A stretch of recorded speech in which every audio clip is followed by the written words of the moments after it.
묵비권. 대체 이 법은 누구를 위해서 있는 법일까요?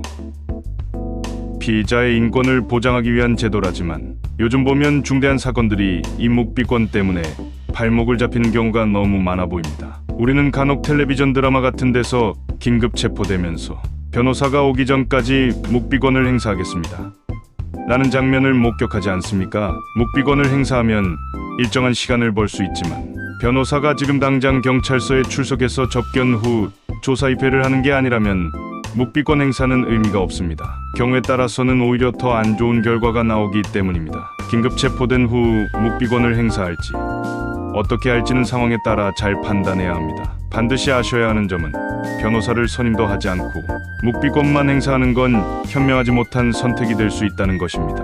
변호사를 선임하지 않은 상황이라면 변호사가 언제 올지 모릅니다. 가족이나 지인이 신속하게 변호사를 선임한다면 모르지만 여유롭게 변호사를 알아보고 찾아볼 시간이 없지 않겠습니까? 왜냐하면 경찰은 피의자가 묵비권을 행사하더라도 조사를 개시할 수 있고 조사를 하면서 피의자가 묵비권을 행사한 사실을 조서에 기재합니다. 아무 말을 하지 않더라도 피의자가 머리를 긁적인다든지 한숨을 쉰다든지 다리를 떤다든지 등 행동들을 조서에 기록해두기도 합니다. 다시 말해 묵비권 행사는 불이익이 될 수도 있다는 점입니다. 수사기관이 이미 죄를 인정할 만할 충분한 증거가 있는데 묵비권을 행사한다고 해서 유죄가 무죄로 되는 게 아닙니다. 자백을 하지 않더라도 증거만으로도 죄를 인정할 수 있기 때문입니다. 오히려 사실대로 이야기하면서 수사에 협조하면 나중에 판결을 받을 때 양형에 유리한 기회를 잃을 수 있습니다. 이는 긴급 체포되었을 때 잘 모를 수도 있지만 재판 단계에서 반성하는 모습을 충분히 보였음에도 묵비권을 행사했던 사실 때문에 반성하고 있지 않는 것으로 볼 수 있기 때문입니다.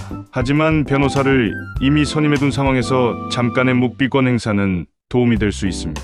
이미 선임된 변호사는 의뢰인이 긴급 체포되었을 때 경찰서까지 가는 시간이 필요하고 출발하면서 담당 수사관에게 조사를 미뤄달라고 요청할 수 있습니다. 변호사가 오고 있는데 조사를 강요한다면 그때에는 묵비권을 잠깐 행사해도 되는데요. 변호사가 도착한 후 먼저 접견을 하고 변호사와 함께 조사에 임하는 게 좋습니다. 물론 그렇게 하려면 미리 변호사를 선임해두거나 가족이나 친구가 신속하게 변호사를 선임해야 합니다. 묵비권은 범죄 피의자의 인권을 위해 매우 중요한 제도입니다. 하지만 묵비권으로 인해 재판이 늘어지는 것은 피할 수 없는 과제라고 하겠습니다. 우리가 살다 보면 사건에 휘말릴 수도 있고 긴급 체포 당할 수도 있지 않겠습니까? 이때 지인이나 친척에게 급히 알리고 신속하게 변호사를 선임해달라고 요청할 수 있습니다. 변호사 도착 전에 자칫 자신에게 불리한 말을 뱉을 수 있기 때문입니다. 변호사가 도착한 이후 조사 일정 등을 조정할 수 있을 것이고 그 일정 전에 변호사 접견을 통해 주의점 등을 일일이 연습할 수 있습니다. 잘 활용하면 구속영장 청구가 기각되고 석방될 수도 있을 것입니다. 그런데 억울한 사건이라면 이런 점들이 매우 유용하게 적용할 수 있습니다. 아주 나쁜 죄를 지어놓고 묵비권을 행사하는 경우에 이런 묵비권은 과도한 것 아니겠습니까? 요즘 이재명 대표의 아내가 묵비권을 행사해 가장 이득을 보고 있다고 합니다. 그럼에도 우리 법 체계는 죄가 확정되기 전까지 모든 피의자를 보호해야 하는 책임을 지니고 있는 것입니다.